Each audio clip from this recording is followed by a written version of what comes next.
Hello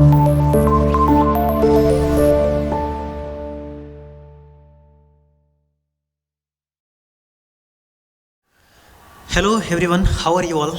I hope you all are feeling very good.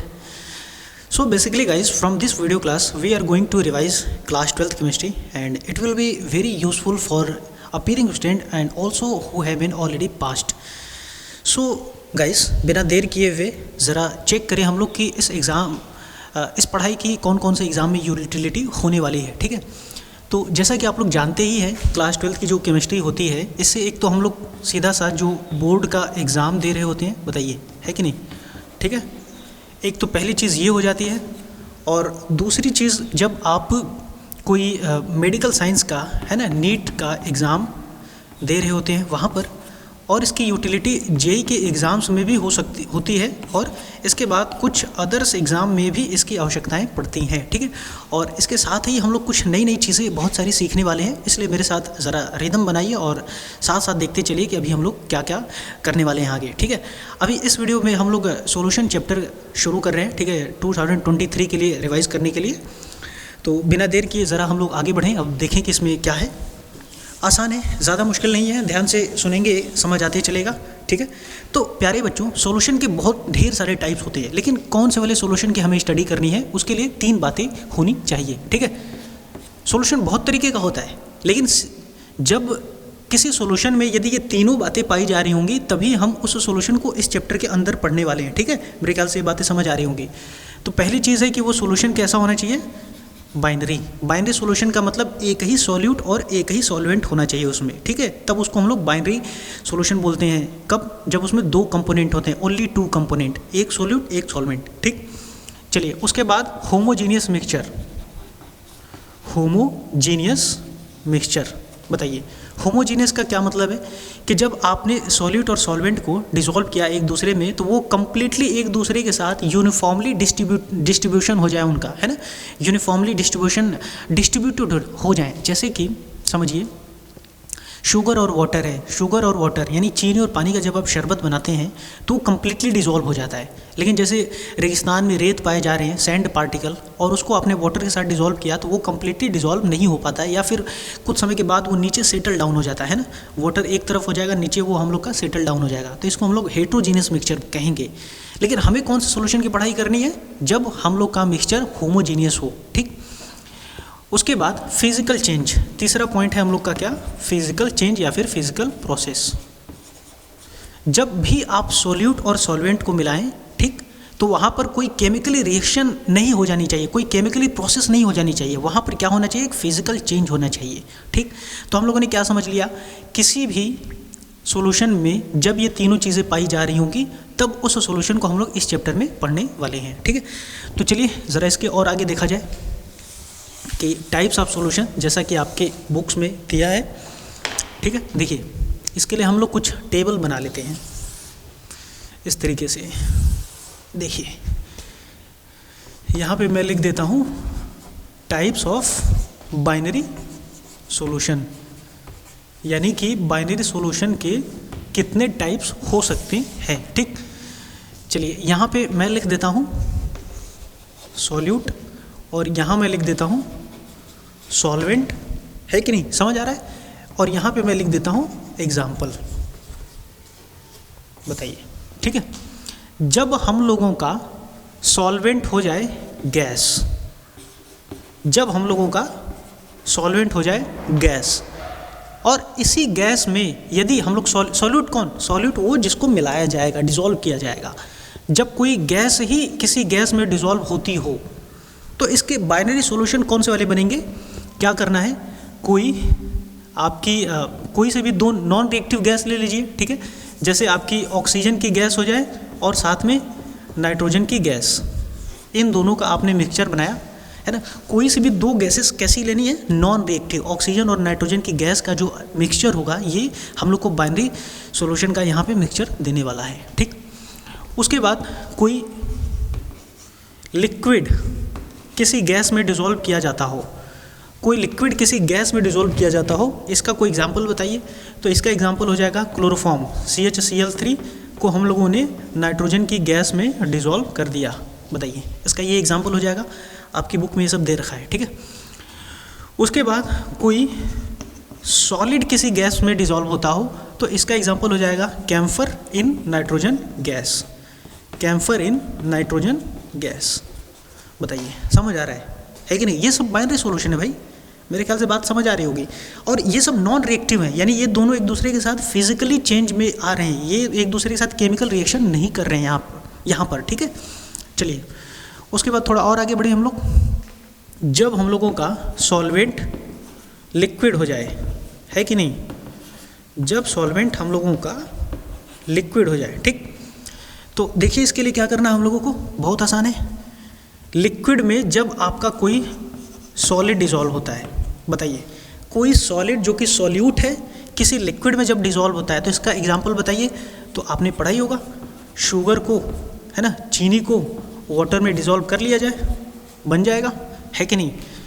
जब कोई liquid में dissolve होता हो,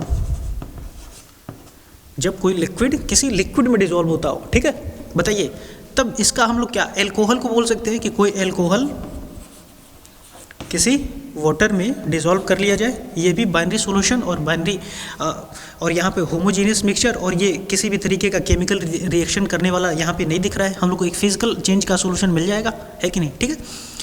उसके साथ ही जब कोई गैस किसी लिक्विड में डिसॉल्व होती हो तो सीधी सी बात है, जो पानी में जो जीव जंतु रहते हैं, मैरीन एनिमल्स, है ना, उनको ऑक्सीजन भी तो चाहिए जीने के लिए, वो ऑक्सीजन एयर से उस वाटर में डिसॉल्व होती है कि नहीं। तो ये हम लोग का कुछ ऐसा मिक्सचर बन जाएगा। मेरे ख्याल से यहाँ तक बातें समझ आई होंगी, ध्यान से सुनते चलिए और मज़ा आएगा, इसमें बहुत कुछ समझ आने वाला है, ठीक। So guys, from that topic we are going to some further more, ठीक है। तो इसके बाद हम लोगों के गैस के सॉल्यूशन हो गए, लिक्विड के हो गए, फिर सॉलिड के, ठीक है।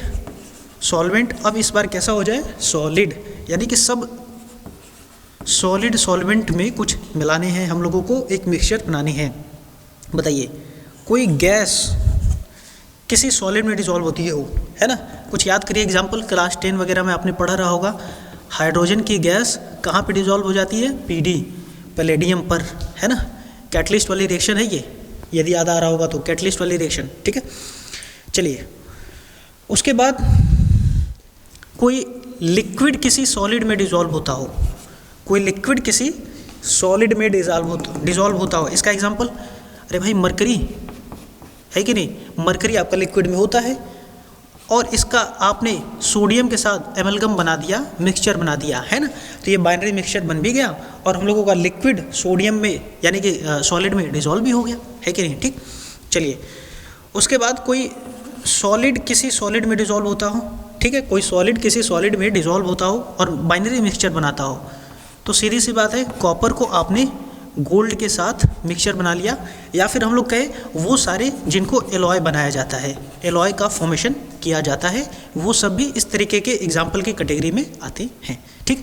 तो हम लोगों ने कुछ यहाँ पर बाइनरी सॉल्यूशन के कुछ टाइप्स देखे हैं। चलिए इसके आगे कुछ और बढ़ा जाए। आई होप कि you all are getting my point, ठीक। तो ये सब मिटा लेते हैं, ठीक है। इसके बाद अब हम लोग प्यारे बच्चों पढ़ने वाले हैं सॉल्यूशन के मेजरमेंट करने के अलग अलग यूनिट्स। जैसा कि आप लोग जानते ही हैं, किसी भी तरीके की जो फिज़िकल क्वांटिटी होती है ना, फिज़िकल प्रॉपर्टीज़ होती है ना, तो उसको हम लोग मेज़र करते हैं। जैसे मैं कहूँ कि यहाँ से वहाँ की जो डिस्टेंस है, यहाँ से और आपके बीच, हमारे और आपके बीच की जो डिस्टेंस है, हम लोग इसको इस लेंथ को, डिस्टेंस को मिलीमीटर में, किलोमीटर में, सेंटीमीटर में, अलग अलग यूनिट में मेज़र कर रहे होते हैं। तो अभी हम लोगों ने कुछ बाइनरी सॉल्यूशन बनाया।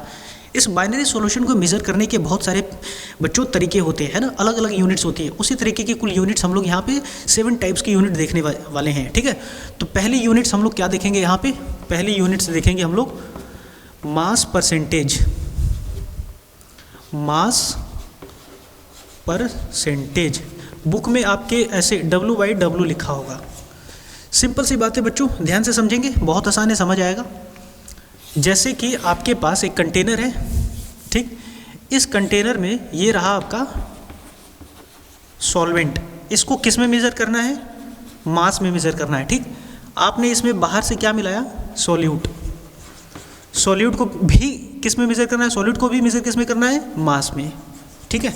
और उसके बाद हम लोगों का टोटल बना सॉल्यूशन, और इस बने हुए सॉल्यूशन में हमें क्या निकालनी है, परसेंटेज निकालनी है। बताइए समझ आ रहा है, ठीक है। जैसे मान लीजिए कि आपने यहाँ पर है ना 10 ग्राम सॉल्यूट मिला दिया और 90 ग्राम आपने सॉल्वेंट मिला दिया, तो परसेंटेज ऑफ सॉल्यूट यदि आपसे पूछा जाए इन द सॉल्यूशन, ध्यान देंगे percentage of solution solute in the solution, यानी कि पूरे सॉल्यूशन में, बने हुए पूरे सॉल्यूशन में सॉल्यूट का परसेंटेज कितना है, तो क्या करेंगे, सिंपल सी बात है, इसका जो मास है 10 डिवाइडेड बाई 90 और 10 कितना हो गया 100 मल्टीप्लाइड बाई 100, बताइए, तो ये आ जाएगा आपका 10%, ठीक है।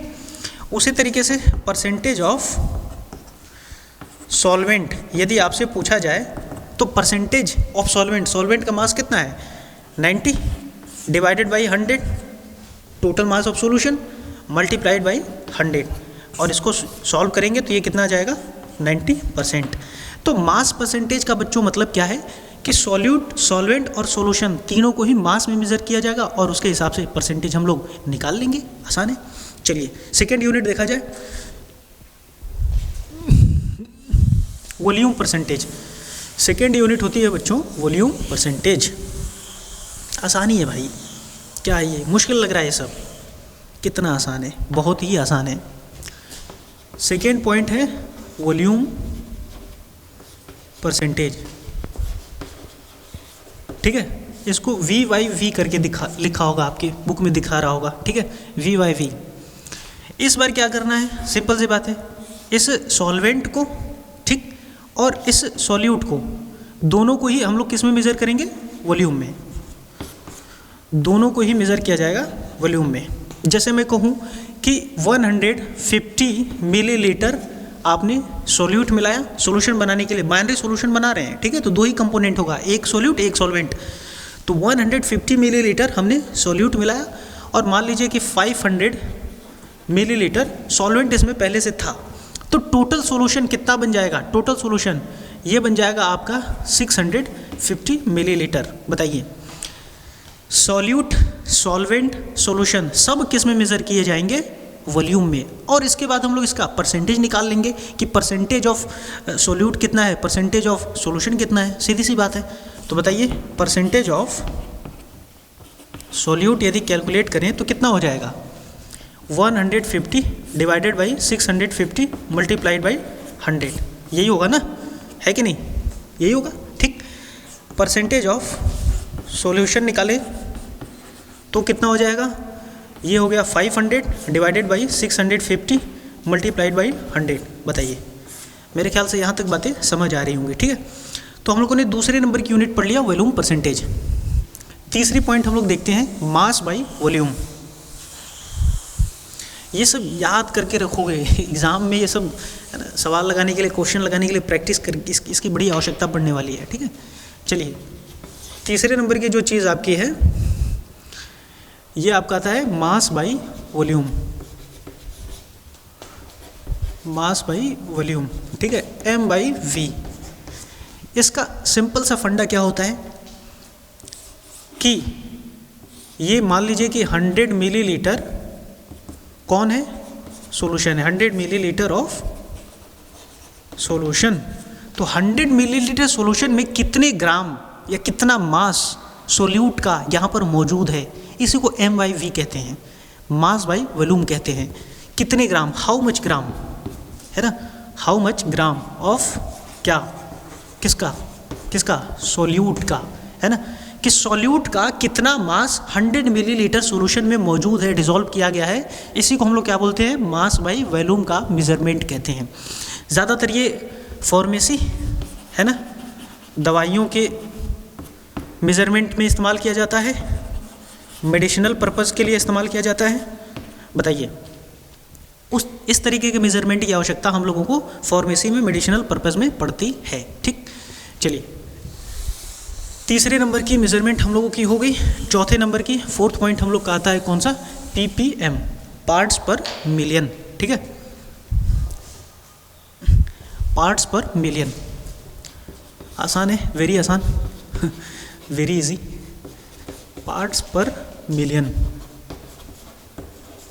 ठीक है, ppm, ठीक है। देखा जाए इसको, इसका मतलब क्या होता है कि जैसे आपके किसी एक हिस्से का कंपोनेंट्स काफ़ी कम हो, है ना। जैसे मान लीजिए हम कहें कि 10 करोड़ लोगों में से 5 लोगों को लॉटरी दी जाएगी, है कि नहीं। 10 करोड़ लोगों के आदमियों में से, है ना, कि कोई 5 व्यक्ति होंगे जो 5% होंगे जो विनर होने वाले हैं। मतलब आप देख सकते हैं कि हम कंपेयर जो कर रहे हैं काफ़ी ज़्यादा लोगों की संख्या में, ज़्यादा नंबर्स में कुछ कंपैरिजन करी जा रही है ना। तो जब ज़्यादा नंबर की कंपैरिजन करी जा रही होती है तब हम लोग वहाँ पे ppm इस्तेमाल कर रहे होते हैं, पार्ट्स पर मिलियन। जैसे मैं कहूँ कि यहाँ पर हम लोगों का, है ना, यहाँ पर हम लोगों के खूब ढेर सारे वाटर के मोलिक्यूल्स हैं, बहुत बहुत बहुत ज़्यादा, लाखों करोड़ों करोड़ों, है ना, बहुत सारे वाटर्स के मोलिक्यूल हैं। और उसमें हम लोग बोले कि हम लोग का 10 क्लोरीन मौजूद है। बताइए, 10 क्लोरीन मौजूद है, यानी कि यहाँ पर वाटर के और क्लोरीन के जो सॉल्यूशन बने हैं, मिक्सचर बने हैं, इसमें हम लोगों को क्लोरीन की कॉन्सेंट्रेशन काफ़ी कम है, वाटर की कॉन्सेंट्रेशन बहुत बड़ी है। जब इस तरीके का मेजरमेंट होता है तब हम लोग ppm का इस्तेमाल करते हैं। जैसे मैं बोलूँ कि 10 क्लोरीन ppm इन वाटर, बताइए कोई ऐसी बात लिखी गई होगी तो हम लोग क्या समझेंगे कि 10 क्लोरीन ppm इन वाटर, यानी कि जब 10 क्लोरीन के एटम मौजूद हैं, कितने पे, पार्ट्स पर मिलियन का मतलब पर मिलियन, मिलियन का मतलब कितना हो जाएगा 10 के पावर 6।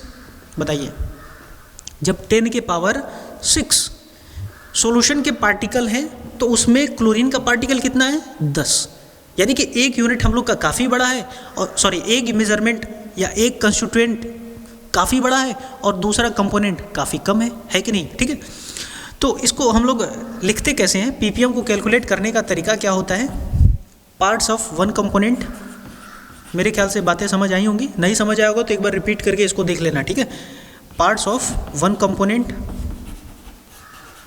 एक कंपोनेंट का पार्ट्स कितना है डिवाइडेड बाई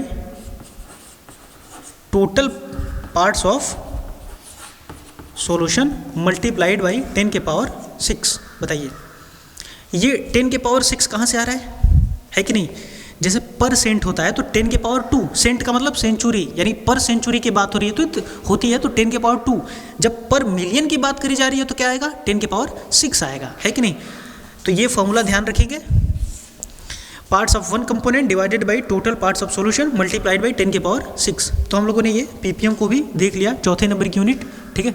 चलिए 5वें नंबर की यूनिट हम लोग देखते हैं, मोल फ्रैक्शन, ठीक है। आसान है, बहुत ही आसान है, बहुत ही आसान है, ठीक है। मोल फ्रैक्शन, देखिए मोल फ्रैक्शन, इसको हम लोग x जैसा होता है इसको जाई बोलते हैं, ठीक है, या x बोले, चलिए ठीक है। मोल फ्रैक्शन जैसा कि नाम से ही समझ आ रहा है, आपका एक कंटेनर, इस कंटेनर में मान लीजिए कि n1 मोल किसके हो गए, n1 मोल ऑफ सॉल्वेंट, ठीक है। इसमें आपने क्या करा, सोल्यूट मिला दिया, कितना n2 mole, n2 mole of किसके, सॉल्यूट के। तो टोटल मोल यहाँ पे कितने हो गए, है ना, n1 मोल किसके, सॉल्वेंट के, n2 मोल किसके, सॉल्यूट के। तो टोटल मोल ऑफ सॉल्यूशन कितना हो गया, ये हो गया आपका n1 प्लस n2। ये आपका क्या है, सॉल्यूशन का मोल है, सॉल्यूशन के मोल। बताइए, इस सॉल्यूशन के मोल में फ्रैक्शन निकाल रहे हैं हम लोग ना, तो सॉल्यूट का फ्रैक्शन कितना है, सॉल्वेंट का फ्रैक्शन कितना है, यही तो मोल फ्रैक्शन कहलाता है, ठीक। तो मोल फ्रैक्शन वन कंपोनेंट यानी कि सॉल्वेंट का, बताओ, यानी कि किसका, सॉल्वेंट का, ठीक है। तो बस मोल fraction of that component divided by total mole, mole fraction of that component divided by total मोल, यानी टोटल मोल में से हम लोगों का एक कंपोनेंट कितना है, यही जो फ्रैक्शन है ना, इसी को हम लोग मोल फ्रैक्शन बोलते हैं।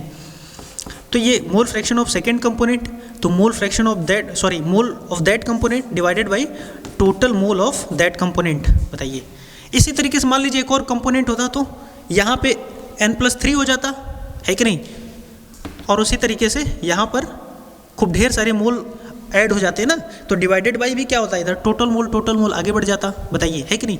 तो बुक में आपके कुछ ऐसे इधर बना के लिखा होगा ऐसे सिग्मा, सिग्मा एन, है कि नहीं। सिग्मा एन का मतलब है कि इसमें जितने भी कंपोनेंट अलग अलग मौजूद हैं उन सभी का टोटल मोल, है कि नहीं। तो हो सकता है कि यहाँ पे 2 कंपोनेंट था तो 3 4 5, हम लोग क्योंकि बाइनरी सॉल्यूशन की पढ़ाई कर रहे हैं, ठीक है, तो यहाँ पे सिर्फ 2 ही कंपोनेंट होने वाला है, तो यहाँ पे भी हम लोग का सिग्मा एन हो जाता, यहाँ पे भी सिग्मा एन हो जाता, ठीक। ज़रा इन दोनों को हम लोग ऐड करें, है कि नहीं, ये xi1 को और xi2 को, है ना, x1 और x2 को ऐड करें तो सिंपल सी बेसिक सी मैथ आप देख रहे हैं कि जब ये ऐड होगा तो ये क्या आने वाला है, 1 आने वाला है।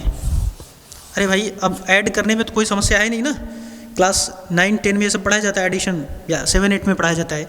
ये और ये दोनों ही चीज़ ऐड करो, कैंसिल हो जाएगा, सब कितना आ जाएगा, 1 मिल जाएगा हम लोग को, ठीक है।